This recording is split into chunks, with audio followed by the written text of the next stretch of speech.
Hi, it's me again, Cherry, and today we're going home because it's rest day and Family Day! Yay!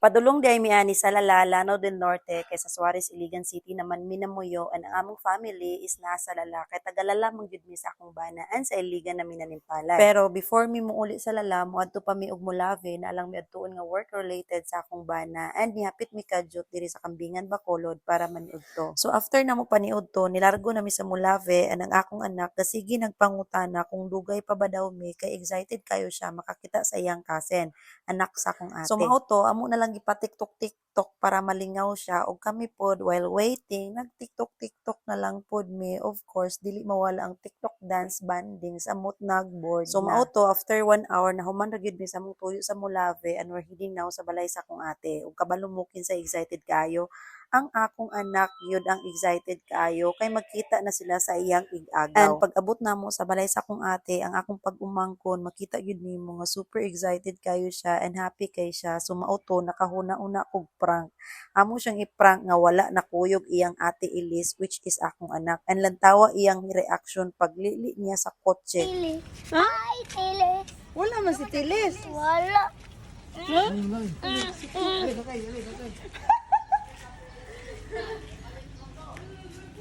As in, suko kay siya, wala iyang tilis. Short for Ate Elise niya. Yes, ingon ana siya ka-cute. Gabalaw na lang po ninuon mig paulian nga joke rato. So may gani, naulian ra po biya kadugayan. Sumauto, hagdayon sila. Then, lipay na dayon kayo sila. Sumauto, pagkaugma, sayo pa lang nga busy na mi kasi ate nagbudbud kay fiesta man sa lugar sa iyang husband. Tabang-tabang na lang pod mi. Then, nagluto na lang po kong pamahaw kay busy akong sisterette. And super excited kay ko. Ganahan kay ko kay kani ang iyang gi-prepare para sa amo nga. So, automatic gyud luto gyud dayon. So, while busy kay mi, ako galuto silang ate gabudbud o gabuhat sa iyang kasaba flan nga business niya. Yes, nga ana siya ka hardworking. Grabe inagud ni siya kakugihan. Pulis sa weekdays, businesswoman sa weekend. Og ang mga boys pod, ang among mga bana, busy pod kay sila, galambuanay og cellphone.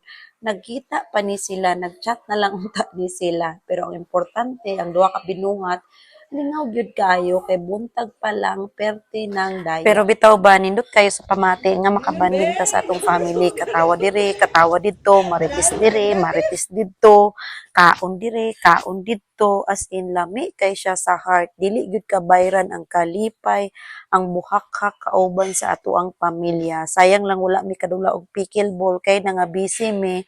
Pero i-reserve na lang namo next time ang among pag